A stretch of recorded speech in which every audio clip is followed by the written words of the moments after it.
নমস্কার বন্ধুরা, আমার ট্রাভেল ব্লগে আপনাদের স্বাগত জানাই। আজকে আমাদের ভূস্বর্গের দ্বিতীয় দিন। আমরা চলে এসেছি এখন ডাল লেকে। কাশ্মীরে এসে ডাল লেক না দেখলে সফরটাই অসম্পূর্ণ হয়ে যায়। সোমনাথ আর মাম্পি মিলে শিকারা রাইডের বার্গেনিংটা করে নিচ্ছে। এখানে সমস্ত কিছু এতটাই বার্গেনিং করতে হয়, কারণ এরা অনেক অনেক বাড়িয়ে দাম বলে। ঠিক আছে, এখানে সব কিছুতেই সিন্ডিকেট আছে। ঠিক করে দরদাম না করতে পারলে অনেক টাকাই চলে যায়। আপাতত একদম 500 টাকা প্রতিজনের আমাদের দুটো শিকারা ওরা বন্দোবস্ত করে দিয়েছিল। চলুন আজ আপনাদের ঘুরিয়ে দেখাই এই অপূর্ব সুন্দর ডাল লেক। ডাল লেকের অন্যতম বিশেষ আকর্ষণ হলো এই বিখ্যাত শিকারা রাইড। চারিদিকে পাহাড়ের সারি আর তার মাঝে শান্ত জলে বুক চিরে ধীরে ধীরে এগিয়ে চলা।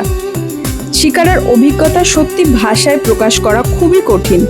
এই স্নিগ্ধ পরিবেশে মুহূর্তের মধ্যেই যেন মন ভালো করে দেয়। শিকারায় ঘুরতে ঘুরতেই আমরা চলে এসেছি ডাল লেকের ফ্লোটিং মার্কেটে বা ভাসমান বাজারে।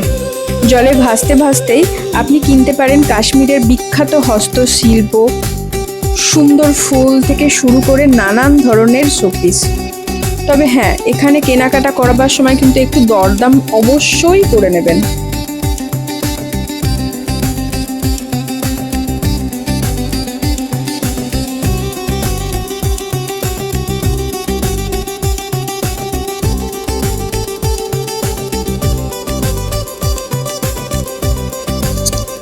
কাশ্মীরে আসবো আর কাশ্মীরি কাওয়া খাবো না, সেটা তো হতে পারে না।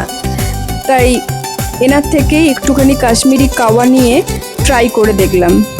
যে কাশ্মীরি কাওয়াটা খাচ্ছি সেটা প্রতি কাপ 50 টাকা করে নিয়েছিল, আর আমার বোনেরা যেটা খাচ্ছে সেটা প্রতি কাপ 100 টাকা করে নিয়েছে। আমার বোনেরটা খুব ভালো খেতে, কিন্তু আমারটা প্রচণ্ড মিষ্টি দিয়েছে, আমার একদম ভালো লাগেনি। আমরা সকলেই জানি জলের ওপর এই ভাসমান রাজপ্রাসাদগুলোকে হাউসবোট বলে। ডাল লেকে এলে এখানে কোনো একটি হাউসবোটে অন্ততপক্ষে এক রাত কাটানোর অভিজ্ঞতা আপনার সারা জীবন মনে থাকতে পারে। পরিবারের সবাইকে নিয়ে, বিশেষ করে বাচ্চাদের নিয়ে নিশ্চিন্তে ছুটি কাটানোর জন্য এবং একটু অন্যরকম অভিজ্ঞতা করবার জন্য এটি অসাধারণ জায়গা, কিন্তু আমাদের সেটা সুযোগ হয়নি।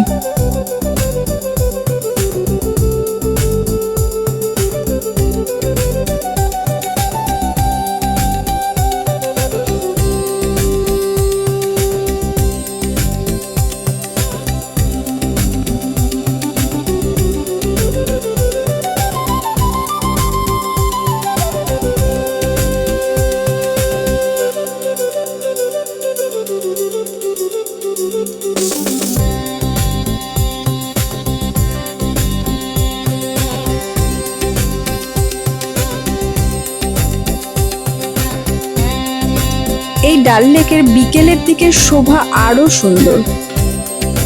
বিকেলের দিকে ডাল লেকের রূপ যেন একদম পাল্টে যায়। চারিদিকে শান্ত হয়ে আসে। পাহাড়ের আড়ালে যখন সূর্য ধীরে ধীরে অস্ত যায়, তখন লেকের জলের ওপর তার সোনালি আভা এক অদ্ভুত মায়াবী পরিবেশের সৃষ্টি করে। এই দৃশ্য নিজের চোখে না দেখলে বিশ্বাসই করা যায় না। আজকের মতো আমার ডাল লেকের এই সুন্দর সফর এখানেই শেষ হলো। আশা করি এই ভূস্বর্গের এক টুকরো দৃশ্য আপনাদের ভালো লেগেছে।